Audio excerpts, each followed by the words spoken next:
여러분 안녕하십니까. 고종환 TV 부동산 애널리스트 TV를 운영하고 있는 고종환 한국자산관리연구원장입니다. 오늘은 좀 특별하게 제가 녹화하는 날이 9월 27일 금요일인데요. 전세 사기 예방을 위한 재원이라는 저의 칼럼이 매일경제의 오피니언 칼럼에 비교적 큰 규모로 실렸습니다.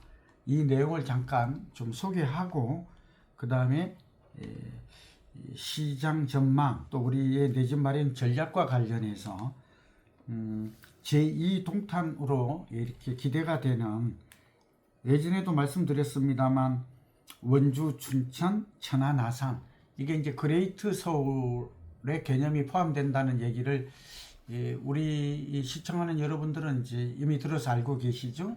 또 안 들은 분은 그 이전에 한번 들어가서 다시 한번 듣는 것도 좋은 방법이 될 것입니다. 두 가지 얘기를 하고자 합니다. 우선 전세 사기 예방을 위한 재원인데, 이거는 좀 공익성이어서 우리가 지식인들, 저는 뭐 사람이 많지는 않습니다만 저 방송을 즐겨도 보는 분들이 주로 지식인들이고 또 부동산 부자 또는 전문가들이 많은 걸로 알고 있거든요.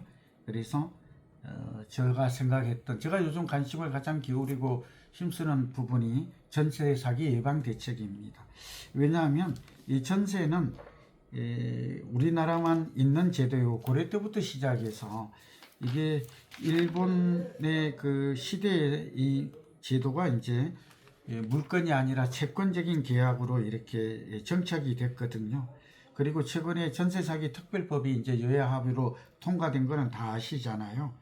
그런데 이 제도는 우리나라만 있는 제도인 거는 맞지만 이 전세 제도의 그 장단점이 아주 뚜렷합니다. 그 임차인은 월세보다 주거비 부담이 적게 거주를 할 수가 있죠. 그리고 내 집 마련을 위한 주거 사다리가 된다는 건 아시죠. 그리고 임대인, 집주인 입장에서도 무이자 대출을 받아서 일종의 사금융이에요. 전세금이 무이자 대출이 되는 것이죠. 다시 돌려줘야 되니까. 그런데 이 돈을 사용해서 레버리지, 뭐 갭투자 이런 것들을 할 수 있다는 그런 점에서는 양쪽이 다 이익이 됩니다. 근데 문제는 전세 가격이 내리거나 깡통 전세죠. 역전세가 되면 집주인이 이를 돌려주지 못할 때 문제가 발생을 해요. 그게 이제 2, 3년 전에 발생했던 전세 사기의 하나의 원인이 됩니다. 그렇게 그걸 방지하기 위해서 이제 정부가 그 주택금융공사라든지 HF죠. 또 우리가 얘기하는 허그라고 하는 주택금융공사에서 전세 대출을 보증을 서게하고, 이제 대출은 은행에서 해주지만 그리고 반환을 하지 못했을 때 전세금 반환 보증보험 같은 것으로 이제 나와서 이걸 했는데, 이러다 보니까 또 모럴 해저드가 생겼죠. 그러다 보니까 이제 결국은 집주인이 이를 악용해서, 여러 이유가 있어요. 전세 사기 예방도 보니까 이것도 알아두시면 도움이 됩니다. 깡통 전세가 된, 예를 들면 집값의 70% 이상 전세가 된 경우 월세로 나온 주택을 중개사나 집주인이 이를 속이고 전세로 내놓는 경우, 또 임대인이 신탁 등기 등기, 이거 많이 이용하죠. 이 집주인하고 임대차 계약을 체결해야 효력이 없어요.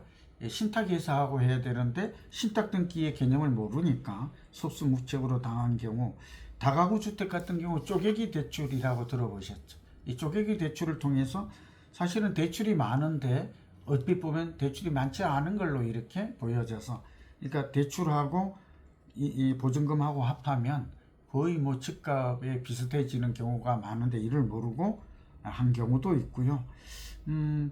뭐 이 밖에도 공동담보라든지 뭐 공동담보 가등기 뭐 이런 것들도 굉장히 많아요. 어쨌든 이렇게 돼서 2만여 명이 피해를 입었고, 허그 같은 경우에는 뭐 4조 5천억 작년에, 올해도 그 이상의 지금 재정 손실이 우려가 됩니다. 그래서 제가 세 가지를 제안을 했습니다. 좀 하나는 주택보증공사와 중개사 협회, 그 다음에 이제 저는 MBN하고 저희 한자원이 이제 공동으로 전세 사기 예방을 위한 캠페인을 벌이고, 중개사와 임차인, 그러니까 불출등 다수 국민을 대상으로 교육 업무를 시행하려고 합니다. 그리고 두 번째는 전세 사기를 막기 위해서는 이 중개사의 역할이 굉장히 중요합니다. 여러분들은 중개사들이 자꾸 이 전세 사기에 엮여서 일당이다 이렇게 생각하는 분도 계신데 대부분의 중개사는 그렇지 않습니다. 제가 아는 한 착한 중개사도 있고요. 또 올바르게 하려고 했는데 또 일이 잘못된 경우도 있습니다. 뭐 두둔하는 게 아니라 목적이. 그래서 저는 이걸 방지하기 위한 게 이유여하를 따지지 말고 체크리스트를 5단계로 만들었습니다. 제가 이걸 이제 허그와 MBN과 협회가 좀 공동으로 같이 이 중개사들이 이를 활용하면 의지만 있다면 또 여기에 따른 체크리스트를 작성하는 요령은 제가 매뉴얼로 잘 만들 거거든요. 그렇게 된다면 결국 이 부분은 상당히 사전에 예방할 수 있다. 그리고 중개사들에게 체크리스트나 매뉴얼뿐만 아니라 제가 볼 때는 표지를 해줘야 돼요. 인증마크. 이 경기도가 지금 안심 전세 지킴이 운동을 벌이는데 전 잘한다고 봐요. 모범 사례로 김동연 도지사께서 잘하는 걸로 가장 앞선 걸로 보여지거든요.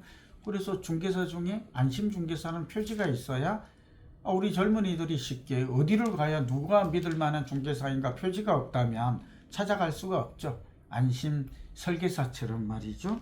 네, 그래서 그런 얘기를 좀 했고 중개사협회 법정단체화라든지 전세 에스크로 제도 이런 것들도 이제는 법정단체화죠. 중개사 필요하다 보입니다.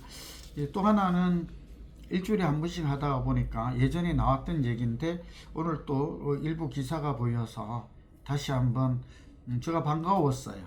뭐냐 하면 제2동탄 되는 곳 이제 기대감이 높아지고 있고 그런 지역으로 GTX가 연장되는 앞서 말씀드린 대로 원주, 춘천, 천안, 아산, 강원도와 충청남도가 있죠. 지금도 1시간 이내에 또 뭐 천안 같은 경우에는 34분이면 서울의 수서역이나 서울역에 도착하지 않습니까? 이런 지역들이 앞으로 좀 주목할 만하다. 내 집 마련을 한다면 가격이 서울보다는 많이 싸기 때문이죠.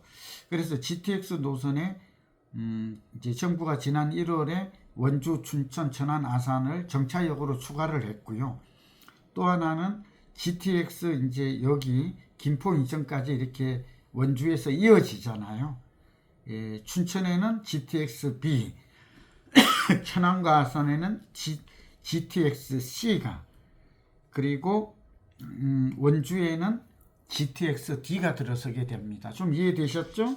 이들 아파트 같은 경우에는 우리가 여러 번 했습니다만 지난 3월 31일 GTX-A 노선이 화성동탄에서 수서역으로 되었을 때 이 아파트 가격이 한 5억 정도 올라서 예를 들면 그때 롯데캐슬이었죠. 이 아파트가 얼마 102제곱미터가 22억에 거래가 돼서 롯데캐슬이었어요. 동탄역 주목을 받았고 또 동탄역 3정 그린코어 더 베스트 전용 84도 지난 이제 7월에 보면 11억 7,500만 원의 신고가를 갱신했습니다.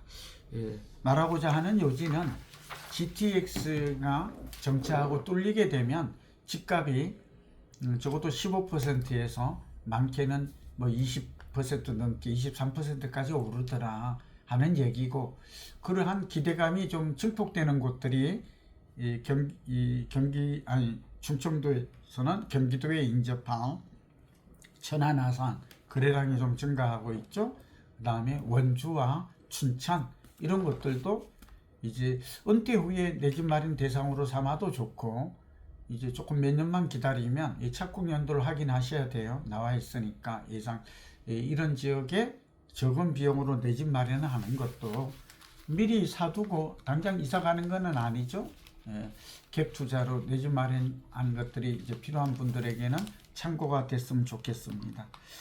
오늘은 뭐 전세 사기 예방 대책 포함해서 제2 동탄으로 기대감이 높아지는 천안, 아산, 춘천, 원주에 대해서 관심을 가질 것 필요가 있다는 말씀을 드립니다. 여러분 경청해 주셔서 고맙습니다. 건강하십시오.